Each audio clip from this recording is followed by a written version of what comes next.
Hey there, I'm Becca Campbell, your pediatric sleep consultant. Welcome to the Little Z's Sleep Podcast, where we make getting sleep help easy because I believe you deserve to be a happy, healthy, and well-rested family. If you have never listened to this podcast, welcome. I don't know what took you so long, but I'm so glad you're here, however you found it. And you have a special insight today into what I do. I'm a sleep consultant, which means I talk to families every day about sleep and I help their children and my team helps their children make sleep a thing. And so today's podcast, I'm actually going to share my jam, my Q&A sessions. My comfort zone is talking to families all over the world and helping them problem solve their sleep. So this podcast, you are going to hear me speak with families inside of the Sleep Society. The Sleep Society is our membership that gives you the roadmap for sleep. That's right. Every month, I'm telling you exactly what to do and how to change it. You get the entire video library, over 100 videos, to understand how sleep changes as your child grows so that you can avoid these giant pitfalls and huge regressions and instead just know every month, oh, okay, it's time to make this nap change. Oh, okay, this is what's happening in their development. Let me go ahead and be aware of that. And we give you that roadmap of clear guidance. If this sounds like, oh my gosh, I want to have the roadmap for sleep, I want to know, guess what? We have a special offer for you. You can scroll down in the show notes and check out the Sleep Society for $1. We're going to give you access for $1 for 1 week. So you can come in, get your child's roadmap, watch the videos, join the community, see what this is all about. And then if you're like, yeah, this is for me, our membership is $12 a month after that. So we are really excited to offer this special $1 trial for you guys. Check that out and enjoy this episode as I help families inside of the Sleep Society problem solve their kiddos' sleep. And if you join, then come on over to our live Q&A and be a part of this where we answer questions every other week inside of our membership group. Hey everybody, it's an open Q&A with me, and I'm looking forward to answering your questions. All right, so if you are watching the replay, just tap on through, you know what to do. We can take some comment questions if you are not in a place to come on live with me. If you want to come on live with me, you can use the buttons here at the bottom. Yours may look a little different from mine, but there is an icon that is a person and then a person.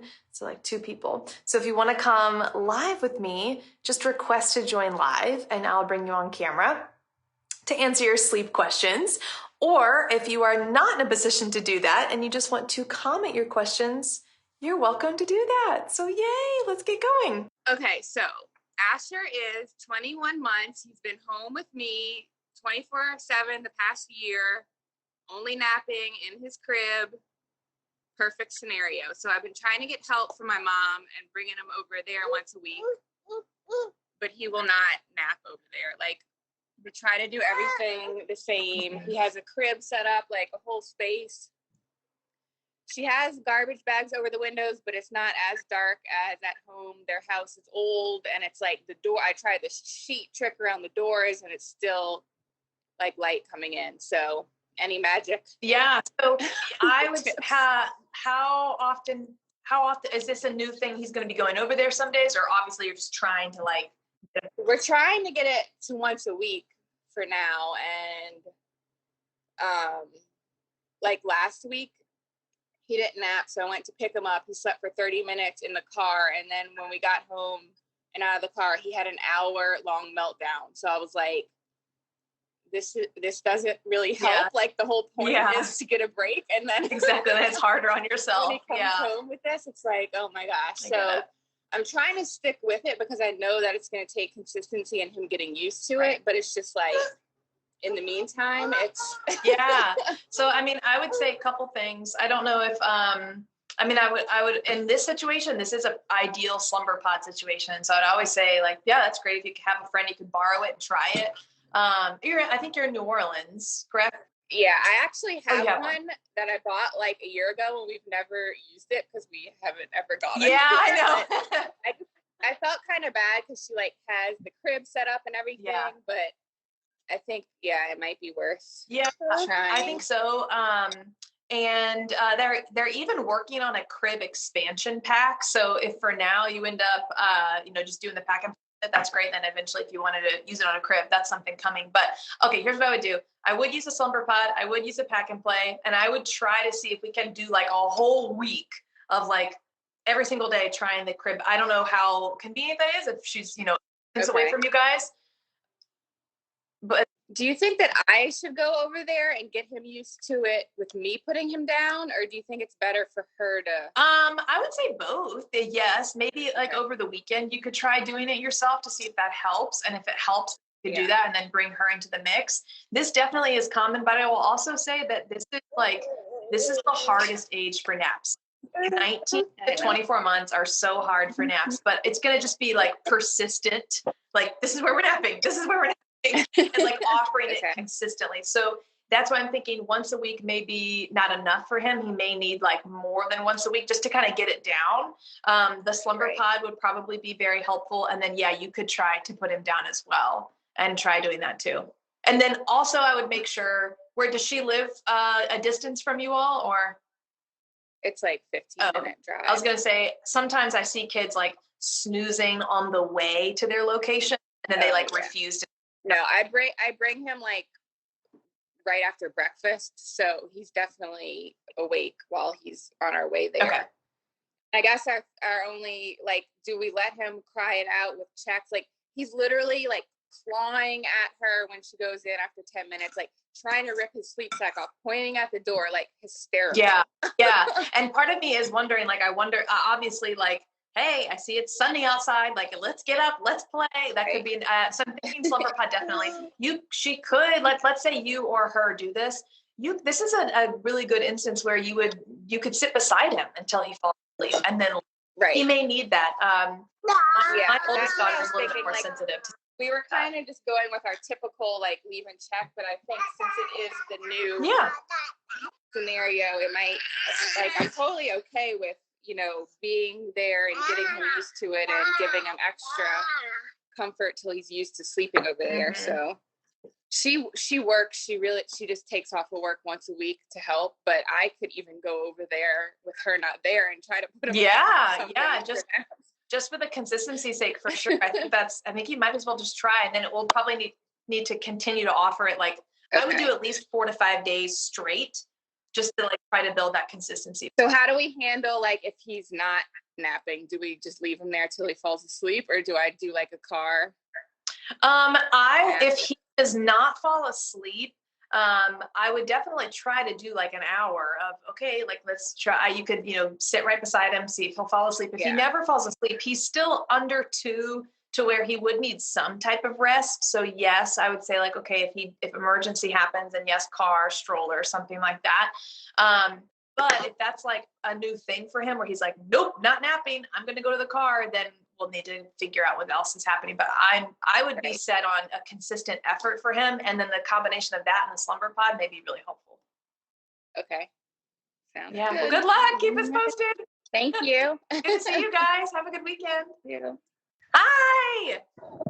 My baby's in bed already since it's 7 p.m. over here in Germany. Yeah. So actually, you just answered some of my questions just then, because I'm experiencing early morning wakings as well. But we just started the 3 to 2 transition a week ago, and he's 6.5 months old. And since day 2 of the transition, he started to wake up at 5:20, 5:30. And I'm really rigid about the 3 hours of daytime sleep. So I don't think that's the issue. I don't think so. But I can't really spread this extra hour during the day yet because, oh my God, he's so tired. So do you have any tips? Anything that I could do? Yes. Oh, yeah. He definitely is a little young to be like, let's give you more wake time. That's not the answer quite yet. But yes. Okay. So let's check into the last couple feeds of the day.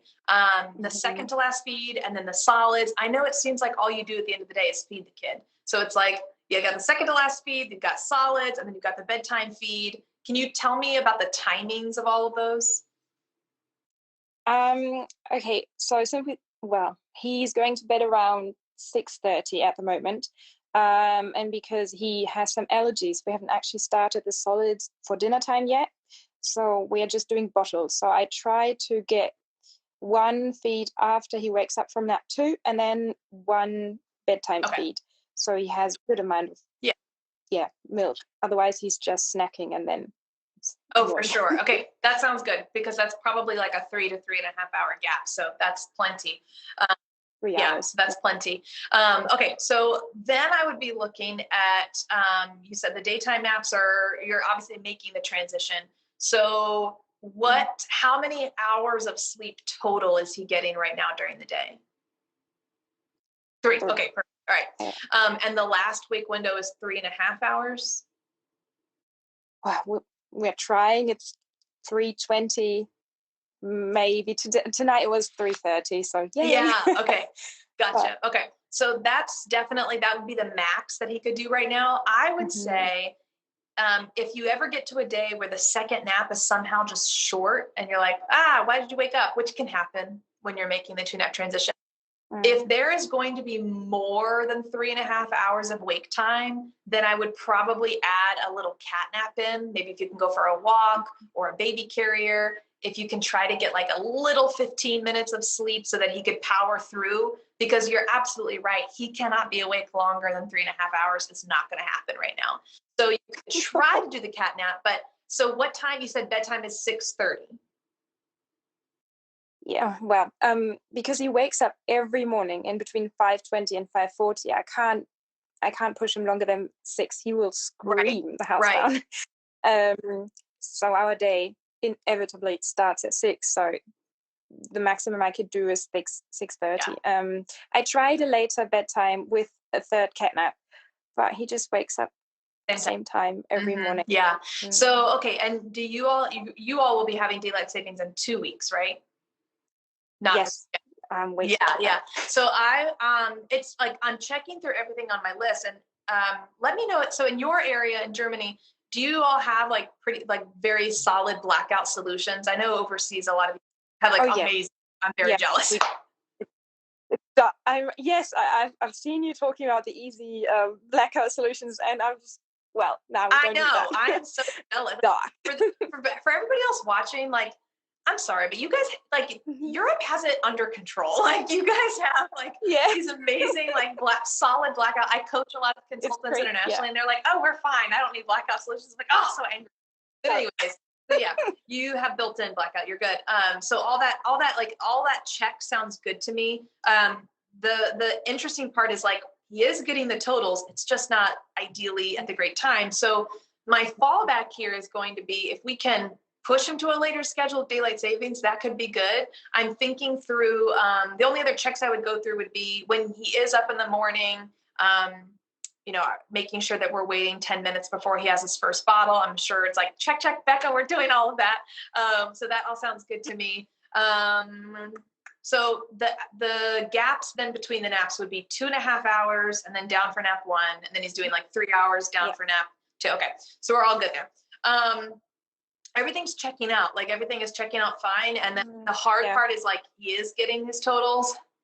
The only thing I would say to do is you could, because he's 6.5 months old and he's pretty new on this, you actually could go a little bit less awake time at the end of the day. You could do 3 hours and 15 minutes for now. I could be okay with that because I'm wondering if there's any possibility that he's overtired.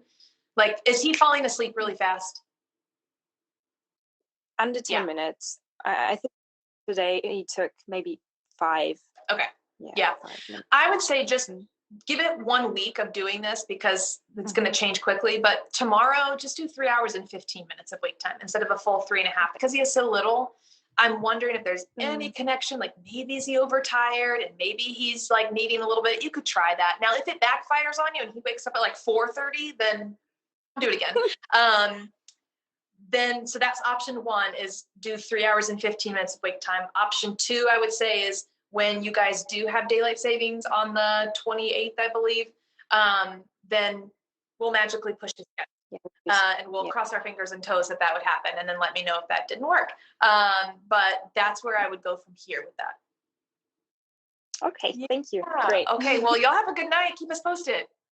Thank you. See you. Bye. Hey. Hi. Sorry, my settings for some reason wasn't allowing me to use my microphone. So I have an 11-month and 1 week old at the moment. He's in daycare. He's been in daycare for about 2 months, and we're stuck kind of in a 30-minute nap. He's getting, I guess, around 2 30-minute naps a day, but he's kind of stuck in. Sorry. He's stuck in a early bedtime, so going to bed at 6 p.m. every night. I was trying to figure out, so he's about to move to a toddler room, which means he's only going to be getting 1 nap a day, and they want to go ahead and they've already been giving him 1 nap and only giving him 1 after lunchtime to try to prepare him for that.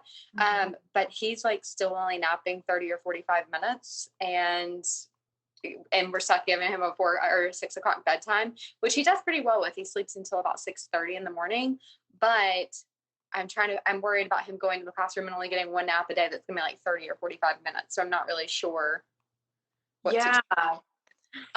No, it is a very valid concern. Why are you going to go ahead and push him? I do think it's weird that they're going to try to adjust him now. I would actually tell them no, please continue to give him 2 naps, because when he goes to the toddler room, they're more than likely going to turn the lights low and a sound machine on, and every kid is going to be sleeping. And that is the only time that we can be yay, what a good daycare nap. Because in the baby rooms, they're not doing that. The lights are on, all the kids are on different schedules. But then when they go to the toddler room, they're all on the same schedule. And usually that's when we finally get an hour and a half to 2 hour nap. So he's probably going to do great over there. So, we could do one of 2 things. I would say, if you're going to go ahead and give him 1 nap, can we just scoot him on to the toddler room? Unless he has to walk or if there's some milestone they're waiting for. But if it's age, we'll just wait for that. If he's still in the baby room right now, I would just be at least he was napping 2 times 30 minutes each instead of 1 time 30 minutes. They said that the reason they were doing that is because he's been refusing his morning nap. So they go to lay him down, and he knows how to go to sleep by himself. So he's usually fine with that. He's still always been a short napper at daycare, only 2 30-minute naps. Generally, every once in a while, he'll do an hour and a half, but those are more rare instances. But after they lay him down for his morning nap, which he's leaving right at around the 2.5-hour wake window to go to daycare. And so he's been really going down for his nap around 2 hours, 45 minutes to 3 hours. But they tried even doing it 3 hours, 15 minutes, but he just has been refusing to lay down at that time. At home, he's fine with it. He doesn't have any, he doesn't refuse at all on the weekends. But at daycare, when he's there, I don't know if it's just so much going on, because they do morning playtime and stuff like that. So I don't know if that's why he's refusing. But they said they put him in there and he just kind of stands, and he is learning, he's crawling a lot and trying to walk and all of that. But he's fine at home. It's just at daycare, he's just refusing that morning nap. So they said usually what they do then is they'll try to give him some time to fall asleep. He won't fall asleep, and then they will give him lunch, get him out, play with him, give him lunch, put him back down, and always after lunch, after he gets his lunch, his meal and then his bottle, he goes down easily, they said. So that's why they're doing that. So I don't know why he's refusing his morning nap. Yeah, who knows? It could be it could be a bunch of different things. Maybe, I don't know if he's snoozing on the way to daycare, and then he gets to daycare and he's nah, I don't want a nap. Or maybe he is ready for the 1 nap. So that's fine. They can just keep doing 1 nap at daycare, and you can keep doing 2 naps at home. Let him catch. That's fine. When they go to the toddler room and they move him on 1 nap, that's when I would say at home you could also do a 1 nap. What time? Do you know what time the 1 nap is going to be? It's supposed to be, they eat lunch around 11, and then they said it's generally 12 to 2. Okay. And they put them on a cot, and it's a quiet room, and put everyone down at that time, and they give them 2 hours to nap. But obviously if they don't nap, then they get them up and do quiet playtime. But they give them 2 hours to nap, which he's never been a long napper. So I'm I don't know how that's going to go. But even if he could get a solid hour to an hour and a half, I'd be very excited about that. But I'm just really worried that he's not going to nap well. Yeah, I think he's going to do fantastic. That's honestly, that's when I'm yes, go to the 1 nap, because the nap room for daycare is where you will actually see success. So he may sleep for 2 hours. You never know. But on the weekend, I would do the 12 o'clock as well. So so even at home, do the 1 nap.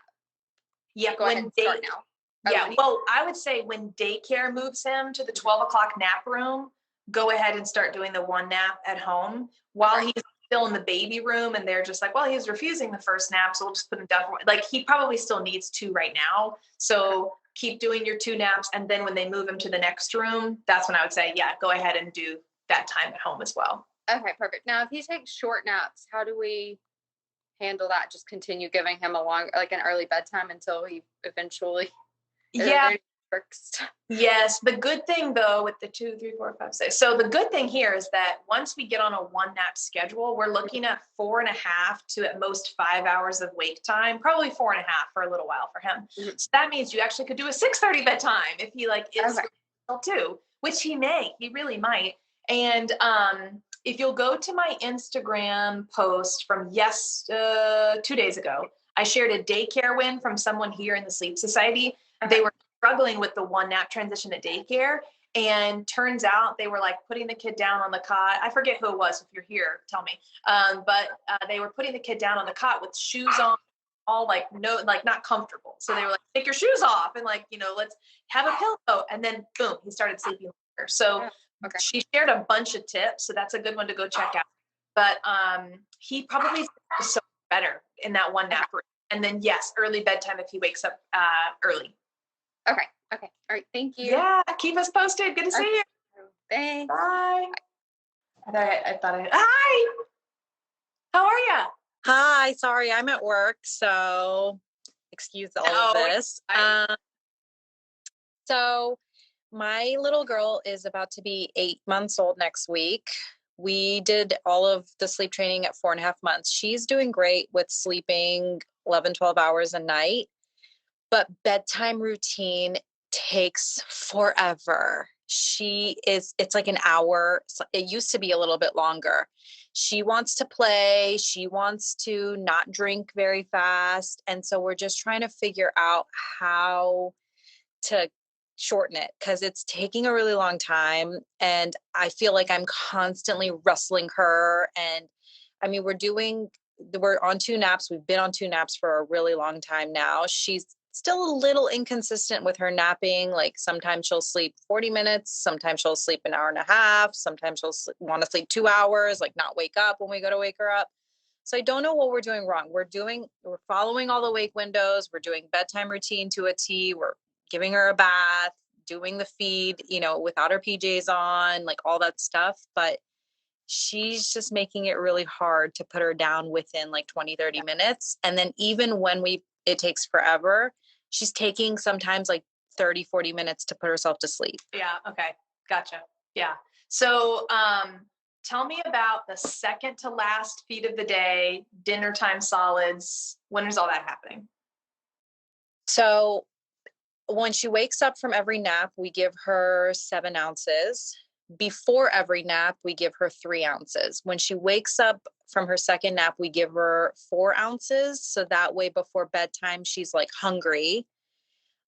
Solids, we're also doing like maybe 30 minutes before her naps. And then, again, maybe like an hour before bedtime. Okay. So she's not like super full. She's not like, she's drinking the milk. It's not a fight to get her to finish the milk. It's a fight to get her to not want to play and, be super active. She started crawling at 6 months. She's already almost walking. Like she's super hyperactive. Yeah. So she's just like crawling all over me and trying to like climb on top of my head. And so I don't know what to do. So 2 things I'm thinking of. One, when's the last time that you went up a size in the bottle nipple top level? A couple weeks ago. She's on the size 2 now. What kind of bottles are you using? The Phillips Avent. I always did the Dr. Brown's one. So I'm like, oh wow, level 2, go to level 3, but they're all different. So yeah, that's check out what it suggests, because that's what the first thing I was wondering. I was like, I wonder if it's taking a long time. She's frustrated and she's like, I don't want to drink this because it's taking too long. So if she's efficiently eating, if it's like, gosh, this is taking forever to get the bottle, that's something I would look at. But then I would kind of actually, especially because she's a little bit more advanced on like what she's doing developmentally, then maybe what I would do is just say, you know what, let's just play for the first part of the bedtime routine. And then, right. So give her permission to play, because we teach this for toddlers anyways, is that you have playtime. So maybe what you do excuse me, maybe what you do is go to her room or wherever you like to play with her and play for like 15, 20 minutes with her. Just play 15 minutes, let her get her energy out, let her have fun. And then you can say, okay, bath time. Or do you do a bath every night or every other night? Okay. Yeah. You say, okay, bath time, let's go to the bath. And then you have like a 10-minute bath. You know, it's actually, it's okay to have a little bit longer of a bedtime routine than, you know, like 30 minutes and 30, 40 minutes is fine. I know for y'all, it's probably like, oh my gosh, an hour. It's like an hour to get this kid to bed. So let's do that. Well, sometimes it's an hour and a half, depending on, you know, how much of a struggle it is. It's a problem because we're trying to like take her up like an hour before she's supposed to be in bed. Right. And then some days, every now and again, some days she'll be really fast and like bedtime's done in like 20, 30 minutes. And then we're like, oh crap, we're done. We can't put her in the crib because it's too early, you know, and we have done it once or twice and then she's screaming for like 30 minutes. So then we like are like, that went too fast, you know? So it's just trying to figure out like, you know, how long is too long and how long is too short and trying to time it properly, I think. What time? You said her naps vary. So her second nap of the day, is that vary? Like you don't know what time she'll actually be awake? Sometimes both naps vary. It really just depends. And like I said, she's already like, she's been crawling, she's standing up, she's like, you know, she's trying to walk. So we just keep chalking everything up to like, oh, she's, you know, having a leap or it's a little regression and, you know, and then it usually does balance out and even out again. But she gets her first nap at the same time every day. Sometimes it's an hour, sometimes it's an hour and a half, depending on when she wakes up screaming. So I was looking at if we can at least create like a solid, she probably needs like 3.5 to 3 hours and 45 minutes a week time at the end of the day. She's already trying to walk and those things. She might need a little bit more. So maybe lean on 3 hours and 45 minutes a wake time for her. And then what I would do is, and I would want to say, okay, well, then that means like bedtime's at, I don't know, 7:15. We know like we're leaving from at 7:15. Right. So then let's back up to 6:45, 6:30. And that's when we're going to start. We're going to go have 15 minutes of play or 10 minutes of play. Then we're going to have 10 minutes of bath time. This is going to feel a little bit more regimented, like a toddler would. So, we're going to do 10 minutes of a playtime, 10 minutes of a bath time. Now let's have our bottle, get your jammies on, say night-night, in bed by 7:15, good night. So try to keep it, if we even need to cut the second nap a little bit so that she's ready for the bedtime, then I would do that. I would keep 3 hours and 45 minutes as our measurement at the end of the day. Okay. Yeah. Okay. Just make sure she's sufficiently tired. And then what you've got is this bedtime routine that is going to carry with her when she's a toddler, because you're going to just take the feed out, but you've got playtime, bath time. You could even reverse those, bath time, playtime. And you can allow a little bit of playtime. And that's so fun. You know, she's, again, I think it's fun is she gets stressed out because we're like, it's not supposed to take so long. Well, it's not take an hour, hour and a half, but you know, like she may be having the time of her life, but like, you're like, let's go to bed. So I think let's try to, maybe if we need to wake her up so that she's ready for the exact same time, bedtime routine every night. And then we'll just allow a little bit of play. We'll allow some fun in the bath, and then we'll get her up, finish out the routine. And if we could just kind of keep that regiment of like, this is what we do, this is what we do, this is what we do, instead of like allowing her the opportunity to like, be flexible with it, that will serve her so much when she turns 1 and starts to Okay. Thank you so much, Becca. Keep it posted. Y'all have a good weekend. Thanks, guys, for joining me today. Again, if this is something that you're like, oh my gosh, a live Q&A every other week with Becca, a community of parents who also value sleep just as much as I do, and the roadmap to understand how to solve my child's sleep, come try us out. Give the Sleep Society a try for $1 for 1 week. Click the links below. We will see you inside. Sweet dreams. See you next time.